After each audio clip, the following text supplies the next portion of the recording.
letras, después luego en la escuela normal, mira su continuación, había niños de 11 y 12 años conviviendo con adolescentes de 19, perdón, entre jóvenes de 19, 20, 21 años. Entonces era, como dice el propio Carlos Antonio López, esto es un desorden cerrado en la escuela. Lo que pasa es que ya en ese momento, en otros lugares del mundo, se utilizaba el conocimiento gradual a través de la escuela graduada. Había otros libros de geografía, historia, cosmografía y doctrina cristiana. Y en 1863, cuando fallece Carlos Antonio López, en el 62 fallece, asume Francisco Solano López, se produce un movimiento que se considera subversivo, y a raíz de ese movimiento se endurecen las medidas de control social y el control político sobre la población.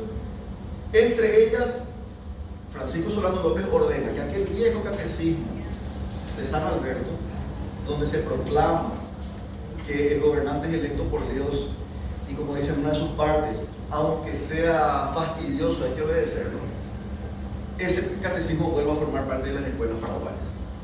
Ese catecismo se encontró un ejemplar en la Biblioteca de Buenos Aires, pero en el Archivo Nacional tenemos los recibos de envío a distintos lugares del país.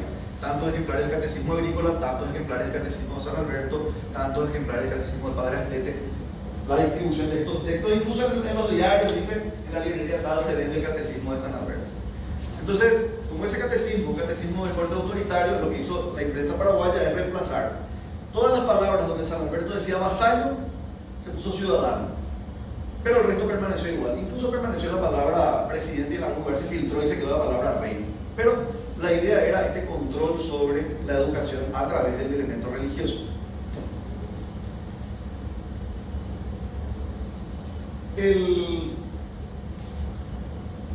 Según Dahlquist, se utilizaba el libro de Sastre de aritmética, un autor argentino. Se utilizaba la gramática de Queiroz en la época de Carlos Antonio López, y también la Constitución Nacional con un esquema de preguntas y respuestas, la Constitución de 44. Después, libros importados del arte de hablar en prosa y verso de Gómez Hermosilla, la filosofía elemental de Balmes. Incluso en el Eco del Paraguay hay una parte donde dice que ya llegaron ejemplares de la cabaña del tío Tom, que habrá sido toda una revolución en aquel momento que llegue al Paraguay un libro de un autor tan contemporáneo como Mark Twain. De todos modos, el proyecto modernizador de López tendía a, según el padre, a una libertad gradual, pero digamos en las épocas de Francisco Solano López, la crisis política en el Río de la Plata y la posibilidad o la sospecha de un movimiento subversivo hicieron que los mecanismos de control político y social fueran cada vez más autoritarios.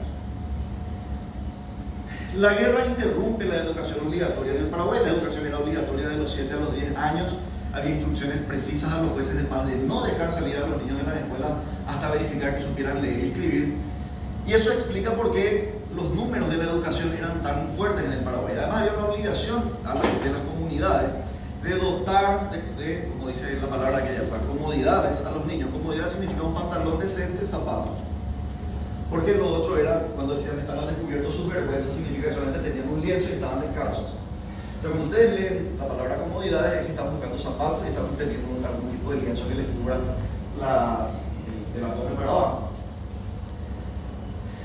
Entonces eso explica por qué los números y el control sobre la educación. Una cosa interesantísima para nuestro tiempo de aquella época es que todos los exámenes de lectoescritura llegaban hasta la mano de Francisco Solano López, que revisaba uno por uno los exámenes. No los corregía él, no creo que haya sido tan... Ya tenía suficiente problema afuera para crear problemas en esto. Pero como no había ministerio de educación, entonces la última autoridad en materia educativa, incluso la que autorizaba el funcionamiento de los programas, era el presidente de la República. No había superintendente de instrucción pública, no había director de instrucción pública. Figuras que si bien existían en el Cono Sur, también hay que decir que la educación del Cono Sur era bastante inestable. También porque los escenarios del Cono Sur eran todos inestables. El informe Palomeque del Uruguay, por ejemplo, en 1855, es devastador sobre la educación uruguaya. En Argentina primero se creó una dirección que depende de la Universidad de Buenos Aires, después pasa a ser provincial, después vuelve a ser central. no había tampoco una definición clara de roles institucionales en materia de educación. Entonces nosotros decimos que el gobierno de Carlos Antonio López fue en ese sentido un ensayo de modernización autoritaria, porque intentó modernizar la estructura del Estado, pero no llegó a crear estructuras demasiado específicas para el tratamiento del tema educativo.